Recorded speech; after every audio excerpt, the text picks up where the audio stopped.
አይባረክ። ስለዚህ ሰዓት የማነበው ሉቃስ 1 ላይ ያለውን ቁጥር 26 ላይ በስድስተኛውም ወር እግዚአብሔር መልአኩ ገብርኤል በገሊላ ወደምትገኝ ወደ ናዝሬት ከተማ ላከው።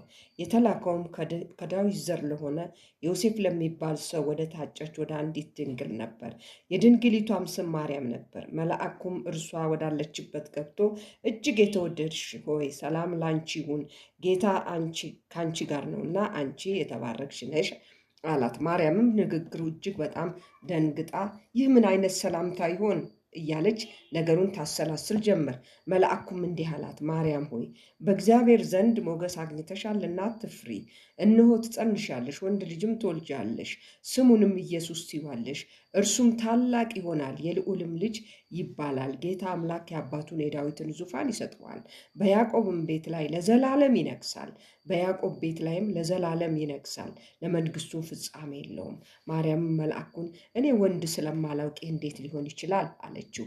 መልአኩም መልሶ እንዲህ አላት፣ መንፈስ ቅዱስ በአንቺ ላይ ይመጣል፣ የልዑልም ኃይል ይጸልልሻል። ስለዚህ የሚወለደው ቅዱስ ሕፃን የእግዚአብሔር ልጅ ይባላል አላት ማለት ነው።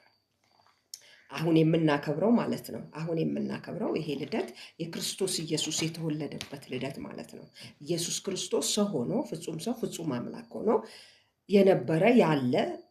የነበረ ያለ ነው። አዲስ የተፈጠረ ሳይሆን የነበረ ያለ ነው። ግን በእኛና በእግዚአብሔር መካከል የነበረውን የኃጢአትን ድልድይ ለማፍረስ ብሎ ክርስቶስ ኢየሱስ የተወለደበት ጊዜ ነው የምናከብረው። የዳንበት፣ እኛና እግዚአብሔር የተገናኘንበት፣ የነበረው ቀንበራችን የተሰበረበት፣ ከእግዚአብሔር ጋር መጠጋጋት ወይም ደግሞ ከእግዚአብሔር ጋር መሆን የቻልንበት፣ በእኛና በእግዚአብሔር መካከል የነበረው ድልድይ የተሰበረበት፣ ኢየሱስ ሰው ሆኖ ስለኛ ኃጢአት ስለኛ በደል ብሎ ክብሩን ትቶ የወረደበት፣ ከድንግል ማርያም የተወለደበት፣ በመንፈስ ቅዱስ ኃይል ተጸንሶ የተወለደበት የተከበረ ቀን ነው የምናከብረው። ከቀኖች ከበዓሎች ሁሉ የተለየ ይሄ ቀን ነው።